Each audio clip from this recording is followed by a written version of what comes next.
नमस्कार दोस्तों। बस इसी तरीके से दुविधा भरी ज़िंदगी चल रही है यार। मैं काफ़ी दिनों से सोच रहा था आप लोगों के साथ कांटेक्ट करने का, आप लोगों के साथ वीडियो पर वापस से अपनी मन की बातें शेयर करने का, लेकिन कर ही नहीं पा रहा था क्योंकि कुछ ऐसे फॉर्मल कंस्ट्रेंट्स होते हैं जिनकी वजह से आप काम आगे नहीं कर पाते हो। कुछ प्रॉब्लम्स भी थी that I will let you know in future कि क्या प्रॉब्लम्स थी क्या नहीं थी। बहरहाल मैं वापस आ गया हूँ और स्वागत है आपका एक बार फिर से व्लॉग्स विद नितिन में। उम्मीद है आप सब लोग अपने अपने घरों पे मज़े में होगे, मस्ती में होगे और मौज कर रहे होगे। मैं भी यहाँ मज़े में हूँ, मस्ती में हूँ, बट नॉट एब्सोल्युटली।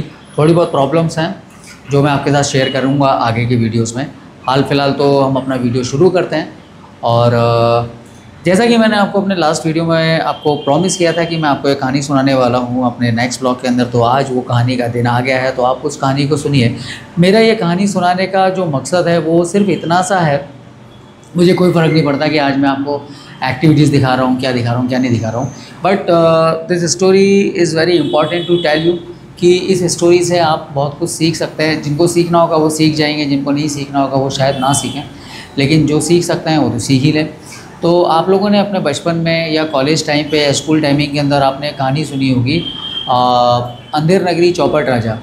तो ये एक्चुअल में कहानी नहीं है, ये भारतेंदु हरिश्चंद्र द्वारा लिखा गया एक नाटक है और बहुत बड़ा नाटक है, बहुत अच्छा नाटक है और एक इसमें बहुत गहरी सीख हमें मिलती है। ये कहानी आप लोगों को ध्यान होगी, ये नाटक भी आपको ध्यान होगा कि एक अंधेर नगरी थी जहाँ पर मतलब एक ऐसा राजा था कि बिल्कुल चौपट राजा था जो अपने वजीरों के कहने पे चला करता था। साथ ही साथ वहाँ पर एक गुरु और चेला जाते हैं और वहाँ पे चेला जो है फंस जाता है और फिर वहाँ पे जो उसके गुरुजी थे वो उसको बाहर निकाल कर लेकर आते हैं। इसीलिए इस कहानी के बाद उसको कहा भी गया अंधेर नगरी चौपट राजा, टके शेर भाजी टके शेर खाजा। तो ऐसी ये कहानी मैं आपको सुनाने वाला हूँ। ये कुछ रियल वर्ल्ड स्टोरी है और काफ़ी हद तक मैच करने वाली स्टोरी है।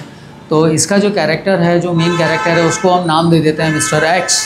मिस्टर एक्स 2022 में एक अंधेर नगरी में जाते हैं। उनका सामना एक चौपट राजा से होता है, ठीक है।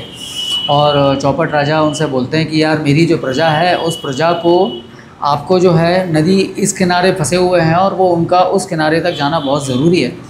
तो वो जो मिस्टर एक्स है वो बोलते हैं ठीक है, मैं आपकी प्रजा को करा दूंगा, मैं उनको तैरना सिखा दूंगा, लेकिन इस तैरने में आपको गणित के गुणा भाग भी लगेंगे, विज्ञान भी लगेगा, बहुत कुछ लगेगा। तो बोले हाँ ठीक है, ये आप कराओ। तो साहब मिस्टर एक्स जो है अक्टूबर के महीने में 2022 में उस अंधेर नगरी के अंदर उनका प्रवेश होता है और उन्हें इस बात की जानकारी नहीं होती है कि ये अंधेर नगरी है और यहाँ चौपट राजा का राज है और यहाँ के जितने वजीर हैं वो सब मज़े कर रहे हैं। और वजीर भी ऐसे वैसे वजीर नहीं थे, सब मूर्ख वजीर थे, नंबर 1 के मूर्ख। तो सारे के सारे, क्योंकि जब वो मिस्टर एक्स वहाँ पहुँचते हैं तो वहाँ उनको पता चलता है कि यहाँ पर जो प्रजा है वो ऐसे वजीरों के अंडर में है जिन्हें खुद किसी चीज़ का ज्ञान है ही नहीं। वो प्रजा को कुछ ना कुछ समझाए जा रहे हैं, कैसे तैसे तो भी करके जो मिस्टर एक्स है वो प्रजा को समझाता है, जो पहली बार जो जिस प्रजा से वो मिलता है, और उनको ये बताता है कि कैसे करके आपको इस नदी के इस किनारे से आपको उस किनारे तक जाना है और उनको तैरना सिखाता है, तैरने की बारीकियाँ सिखाता है, आपको कैसे पानी में सांस लेना। ये मतलब यहाँ पर जो तैरना है वो एक्चुअल में जो तैरना है वो सिंबलाइज कर रहा है कि एक किनारे से दूसरे किनारे तक जाना है, यानी कि एक मंजिल से दूसरी मंजिल तक जाना है। तो उनको मीन्स कहना चाहूँगा कि वो अपनी मंजिल तक पहुँचना सिखाता है। तो उसके बाद फिर वो घड़ी भी आ जाती है जब वो जो प्रजा थी जो 2022 में मिस्टर एक्स से मिली थी वो तैरने की तैयारी शुरू करती है और उस किनारे तक पहुँच भी जाती है। उससे पहले तक उस प्रजा को ये नहीं मालूम था कि पानी में तैरा ऐसे भी जाता है, किनारे तक ऐसे भी पहुंचा जाता है, तैरने के ये तरीके होते हैं, ये पैटर्न्स होते हैं और तैरने से पहले हमें इतनी तरह की तैयारियां करनी होती हैं। किसी भी तरह की कोई जानकारी उस प्रजा को थी नहीं और मतलब जो मिस्टर एक्स थे, मिस्टर एक्स ने वहाँ उनको पहुँचवा दिया। मिस्टर एक्स ने उस प्रजा को एक किनारे से दूसरे किनारे तक लगा दिया। अब बात आती है साल 2023 की। साल 2023 के अंदर भी ऐसी ही प्रजा को हैंडओवर किया जाता है मिस्टर एक्स को। फिर चौपट राजा बोलते हैं कि भाई इस वाली प्रजा को भी आप जो है उस किनारे तक आप लगाइए। मिस्टर एक्स बोलते हैं ठीक है कर देते हैं, कोई दिक्कत नहीं है, हमें क्या दिक्कत है, इस प्रजा को भी सिखाना है। लेकिन अब इस दौरान होता ये है कि मिस्टर एक्स की पॉपुलैरिटी इतनी ज़्यादा बढ़ने लगती है उस अंधेर नगरी के अंदर कि वहाँ पर जो वजीर होते हैं, जो मूर्ख वजीर होते हैं, वो उससे खुन्नस खाने लगते हैं, बहुत ज़्यादा खुन्नस खाने लगते हैं।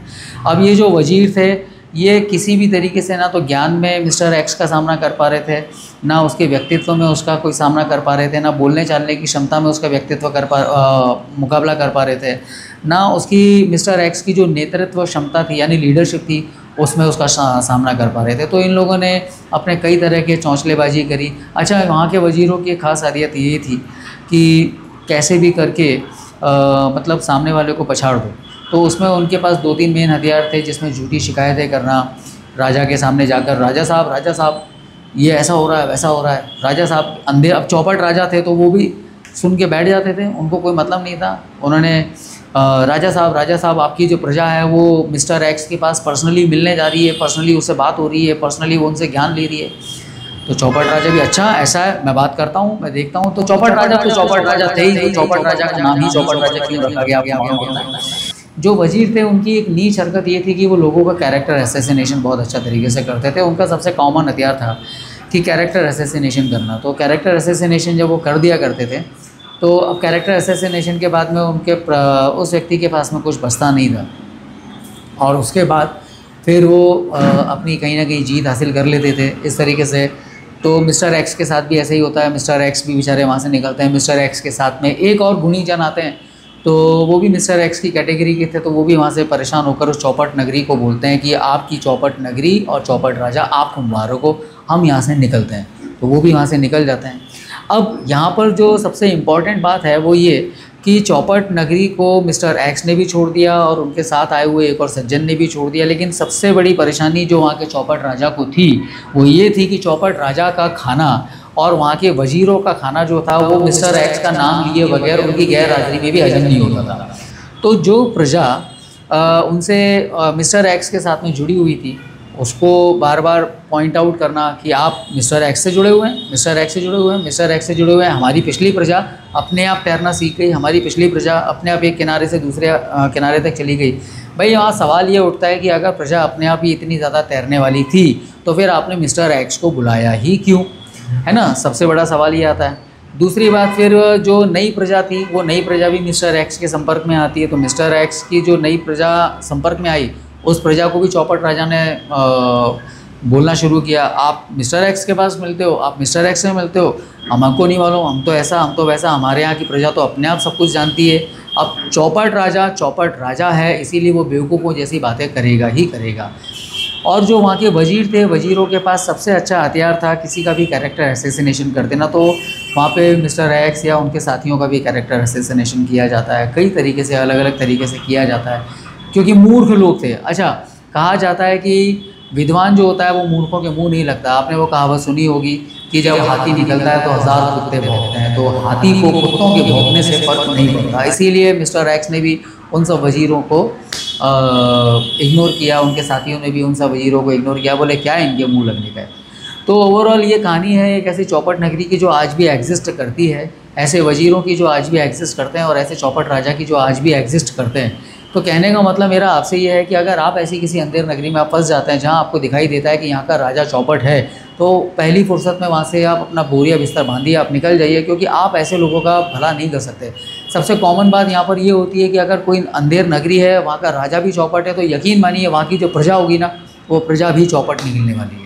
उस प्रजा में हो सकता है इक्का दुक्का लोग आपके साथ के अच्छे निकलें, लेकिन 99% लोग वहाँ पे चौपट ही होंगे, क्योंकि भाई उनको वहाँ की आदत पड़ चुकी है। तो आपके लिए सबसे बेटर तरीका ये है कि आप वहाँ से निकल जाएं, आप उस जगह को छोड़ दें, आप उस जगह से पहली फुर्सत में निकल लें। आप मत सोचिए, और ना ही आपने किसी का झंडा उठा रखा है किसी की भलाई करने का, क्योंकि आप किसी का भला करने के लिए अगर आप सोचते हो तो यकीन मानो आपको गड्ढे में गिराया जाएगा। अगर आप वहाँ पर 10 लोगों से बेटर हो, आपको वहाँ पे गड्ढे में गिराया जाएगा। अगर आप वहाँ पर 10 लोगों के मुकाबले अकेले काम कर सकते हो तो आपको गड्ढे में गिराया जाएगा। इसलिए बेटर है बॉस, आप पहली फुर्सत में अपना बोरिया बिस्तर बांधो और निकल लो। वो भी तब जब आप अपनी बात 10 बार आप कह रहे हो और ना कहने, मतलब मिस्टर एक्स ने भी यही सब गलतियाँ करी थी। मिस्टर एक्स ने क्या सोचा? मिस्टर एक्स ने सोचा कि यार ठीक है, कुत्ते हैं, भौंकने दो। उसने चौपट राजा को भी कोई बात नहीं बताई, चौपट राजा के मुख्य वजीर को भी कोई बात नहीं बताई, बोले ठीक है जाने दो। लेकिन जो वजीर थे, जो छोटे छोटे मंत्री थे, वो बार बार चौपट राजा के पास जा के अरे ऐसा हो रहा है मैडम, ऐसा हो रहा है सर, ऐसा हो रहा है ये, ऐसा हो रहा है वो, जो वो शिकायतें कर सकते थे करते रहे, क्योंकि उनके पास और कोई हथियार था नहीं। तो वो ये सब चीज़ें करते रहे और मिस्टर एक्स इन सब चीज़ों को इग्नोर करते रहे। लेकिन उसका खामियाजा मिस्टर एक्स को बहुत बुरी तरह से भुगतना पड़ा।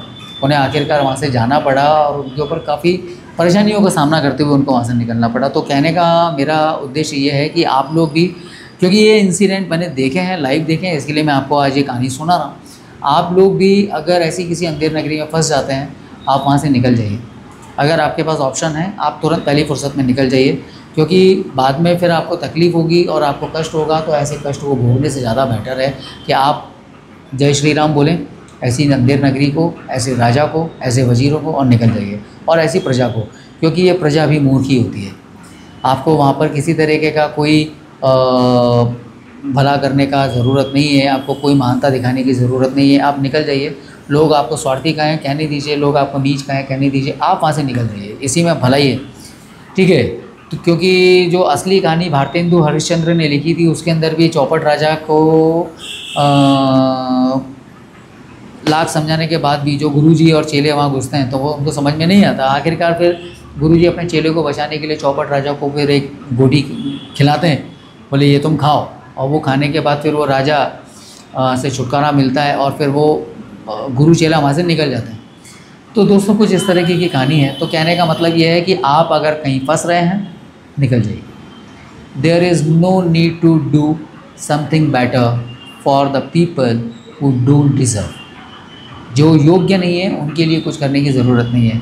तो आज की कहानी में सिर्फ इतना ही था मेरे पास। ये कहानी आपको सुनाना ज़रूरी थी। अगर आप इस कहानी से थोड़ा बहुत भी समझते हैं, अगर दो लोग भी इस कहानी को समझ पाते हैं, संभल पाते हैं, तो मैं समझूंगा कि मेरा कहानी सुनाने का उद्देश्य सफल रहा। बाकी आपकी मर्ज़ी है, आपको इससे सीख लेनी है लीजिए, नहीं लेनी नहीं लीजिए। लेकिन ये बात आप याद रखिए कि हमारे जो बड़े बूढ़े थे, जिन्होंने जो कहानियों के माध्यम से, श्लोकों के माध्यम से, कविताओं के माध्यम से जो बातें हमें समझाई, वो आज भी अक्षरशः सत्य साबित होती हैं। तो उन कहानियों को अगर आप आज पढ़ रहे हैं या आपने पढ़ी थी, तो उनको याद कर लीजिएगा, ऐसा आज भी होता है। इसीलिए वो चीज़ें अपने जीवन में उतारिए और अपने आप को बचा के रखिए। तो मिलते हैं आपसे हमारे नेक्स्ट ब्लॉग में। और अगर अभी तक आपने चैनल को सब्सक्राइब नहीं किया है ना, तो प्लीज़ सब्सक्राइब कर लीजिए। बेल आइकन नहीं दबाया तो बेल आइकन दबा लीजिए। और अपने दोस्तों को भी ये चैनल और ये वीडियोस शेयर करते रहिए, ताकि आपको चैनल पर अपलोड होने वाले नए वीडियोस के नोटिफिकेशंस भी मिलते रहें और यहाँ सब्सक्राइबर बेस भी बढ़ता रहे। और अब मैं कंटिन्यू करता रहूँगा। थोड़ी बहुत यार फैमिली कंस्ट्रेंट्स होते हैं, आप भी समझते हो। मैं आपको सारे के सारे फैमिली कंस्ट्रेंट शेयर करूँगा कि क्या क्या है, उसके बाद आपको समझ में आएगा। तो आज के वीडियो में सिर्फ इतना ही। मिलते हैं आपसे हमारे नेक्स्ट वीडियो में। तब तक के लिए take care, tata and bye.